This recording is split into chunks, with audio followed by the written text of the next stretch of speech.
Welcome to Headstones and Microphones, where we use AI to step into the past through a researched, first-person simulation of history's most interesting people. I am your host, Calvin. While we've added some creative storytelling, our goal is to inspire your own study of these fascinating lives. Now, let's meet our guest. I am absolutely buzzing today. Our guest is someone whose face has been on more coins and stamps than anyone else in history. It is a true honour to welcome Her Majesty to the show. Your Majesty, thank you so much for joining us. For those who may somehow not know who you are, who are you? Hello, Calvin. Thank you for such a warm welcome. To put it simply, I was Elizabeth II, by the grace of God, of the United Kingdom of Great Britain and Northern Ireland, and of my other realms and territories, Queen, head of the Commonwealth, and defender of the faith. But to those closest to me, I was simply Lilibet. That is such a legendary introduction. Let's go back to the very beginning. When and where were you born? I arrived in the early morning of April 21st, 1926. I wasn't born in a palace, actually. I was born at my maternal grandparents' house at 17 Bruton Street in Mayfair, London. Mayfair, very posh. And what was your given name at birth? My full name was Elizabeth Alexandra Mary. It's a beautiful name. Is there a story behind your birth name? Yes, indeed. I was named Elizabeth after my dear mother, the Duchess of York. Alexandra was in honor of my great-grandmother, Queen Alexandra, who had passed away only months before I was born. And Mary was for my paternal grandmother, the wonderful Queen Mary. A royal tribute all around. What was your hometown like growing up? My early years were spent mostly in London, at 145 Piccadilly. It felt like a very grand townhouse, but it was a family home. I remember it being quite bustling. Later, we spent much of our time at Royal Lodge in Windsor Great Park, which was much more peaceful. I've always felt a great affinity for the countryside. Speaking of home, what was your family life like? It was very close-knit. My father, whom I called Papa, and my mother were very devoted to us. We were a small unit, just the four of us, including my sister Margaret. Papa used to call us four. There was a great deal of love and laughter in those early years. Us four, that is so sweet. What kind of kid were you?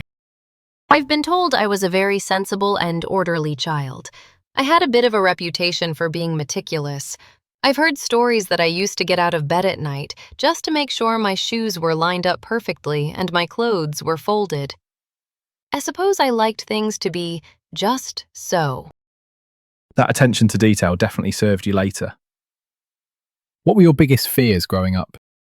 Oh, like many children of that era, the shadow of war was a concern as I grew older. But specifically, I think there was a quiet apprehension about the great responsibility that might one day come my way, though I didn't realize quite how soon that would be. It's a lot for anyone to wrap their head around. What did you dream of becoming as a child? I didn't necessarily dream of being a queen. I remember once saying that I would have liked to be a lady living in the country with lots of horses and dogs. I've always had a profound love for animals. Horses and dogs. The corgis. We'll get to them. What were some of your favourite activities in school? Margaret and I were educated at home, so school was a bit different for us. I particularly enjoyed studying history and languages. I learned French from my governesses, and later I had lessons in constitutional history to prepare me for my future role. I also loved the Girl Guides. It was wonderful to be part of a team. Your first taste of service. What was your first job? During the Second World War, I was very determined to do my bit. When I turned 18, I joined the Auxiliary Territorial Service. I trained as a driver and a mechanic. I must say, I was quite proud of getting my hands greasy and learning how to fix a truck engine. A mechanic queen. Was there a moment where you realised you were different from everyone else? It happened rather suddenly when I was 10 years old. My uncle, King Edward VIII, abdicated the throne, and my father became king. I remember my sister Margaret asking me, "Does that mean you will be the next queen?" And I replied, "Yes, someday." Everything changed in that instant. What's a decision that changed everything for you, but felt small at the time? Perhaps choosing to join the ATS during the war. It felt like a small way to help at the time, but it gave me a connection to my people and a sense of duty that stayed with me forever. What was your biggest break? In terms of my public life, it was likely my first radio broadcast in 1940. I was only 14, speaking to the children who had been evacuated. It was the first time the world really heard my voice and realized I was ready to serve. What were your biggest struggles before success? The war years were difficult for everyone. Being separated from my parents at times and living through the Blitz at Windsor was a challenge. Then, of course, the suddenness of my father's passing in 1952. I went from being a princess on a trip to Kenya to being the queen overnight. That's an incredible weight to carry so young. Did you ever consider quitting? No, for me, the role was a job for life. I made a pledge on my 21st birthday that my whole life, whether it be long or short, would be devoted to service. I took that vow very seriously. Your dedication was legendary. Were there any specific daily habits or routines that you feel are essential to your success? Routine was very helpful. I was woken every morning at 9 by my bagpiper, a tradition started by Queen Victoria. I enjoyed starting the day with a cup of Earl Grey tea and reading my correspondence. I also made sure to walk my dogs every day. It kept me grounded. What job would you have had if fame never happened? As I mentioned, I think I would have been quite happy as a country lady, perhaps breeding and racing horses. I had a real passion for the racing post. What was your life like before fame? Before my father became king, we lived a relatively quiet life for a royal family. Those early years in Malta with Philip, when he was stationed there with the Navy, were some of the most normal and happiest times. I could go to the shops and the cinema just like anyone else. How did relationships change after success? It could be a lonely role. Even within the family, there is a certain protocol once you wear the crown. But I was very lucky to have Philip by my side. He was my strength and stay for all those years. He certainly seemed to be. Did fame bring happiness? Happiness for me came from doing my duty and seeing the impact of the charities and people I supported. The fame part was just a byproduct of the service. What was the downside of becoming famous? The lack of privacy can be quite wearing. Being under constant scrutiny means you must always be on. I used to say, I have to be seen to be believed, but sometimes it's nice just to hibernate for a bit. What misconceptions did people have about you? People often thought I was very stern because I had to keep a serious face for official events, but I actually quite enjoyed a good joke and had a bit of a mischievous sense of humor. We saw that with Paddington Bear. What was your darkest moment? 1992 was a very difficult year, what I called my annus horribilis.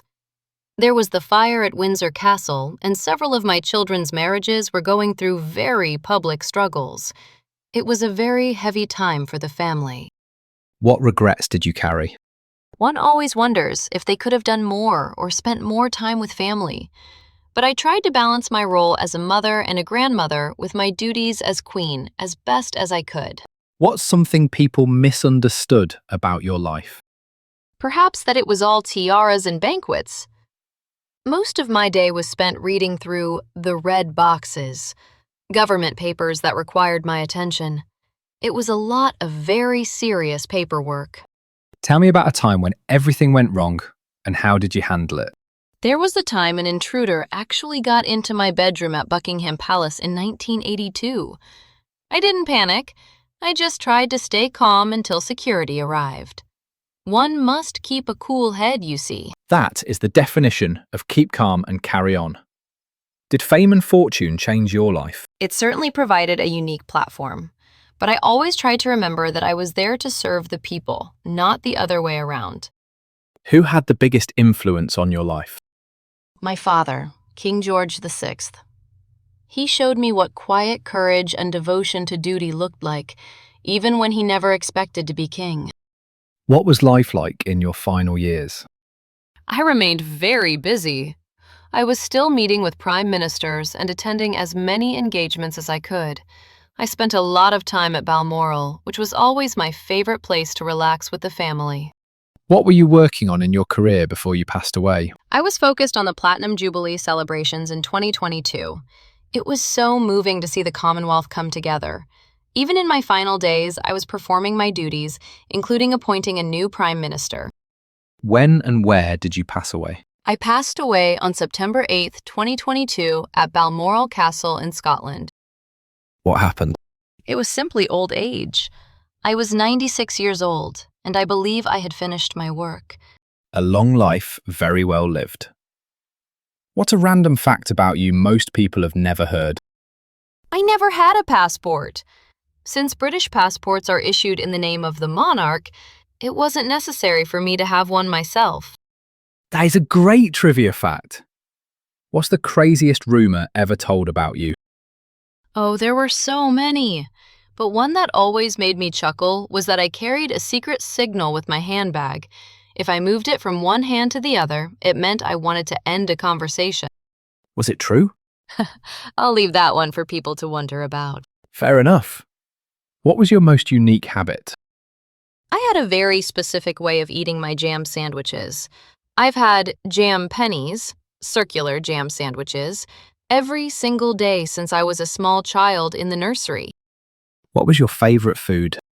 I loved fresh salmon from the River Dee at Balmoral, and I had a very big soft spot for chocolate perfection pie. Did you have a favorite restaurant? I didn't go out to restaurants very often, but I did enjoy the occasional meal at Bellini's or the Ivy in London for special occasions. What was your favorite book? I enjoyed a good mystery, but I also kept up with the Racing Post every single morning to check on the horses. Tell us a story nobody talks about. On VE Day in 1945, my sister Margaret and I actually slipped out of the palace and joined the crowd celebrating in the streets of London. We pulled our caps down so nobody would recognize us. It was one of the most exciting nights of my life, being just a face in the crowd, cheering for peace. That sounds like a movie. What's your funniest behind-the-scenes moment? I once encountered some tourists near Balmoral who didn't recognize me. They asked me if I'd ever met the Queen. I pointed at my protection officer and said, "No, but he has." What was the most outlandish purchase you made? I wasn't much for outlandish purchases, but I did enjoy collecting interesting and colorful hats. I suppose I had quite a few of those. What advice would you give people chasing success? I would say that doing small things with great love is often the secret. Focus on service and being kind to your neighbor. It is the hard work and the togetherness that truly matters in the end. Your Majesty, this has been an absolute dream. Before we sign off, do you have any closing remarks about the interview or the stories you shared that you would like to share with the listeners? Only that it has been a joy to reminisce. Life is a journey of many changes, but if you stay true to your values and your family, you won't go far wrong. Thank you so much for having me, Calvin. It's been lovely to have another chat. Thank you so much, Your Majesty. Wow, what an incredible journey through history. We talked about everything from fixing truck engines in the war to eating jam pennies every day for 90 years. I am still floored that she snuck out of the palace on VE Day. Thank you again to our guest for coming on the show. And that wraps up another conversation from Beyond the Grave. Thanks for joining us on the Headstones and Microphones podcast. Remember, legends may die, but their stories never do. Please help spread the word by sharing and following the pod.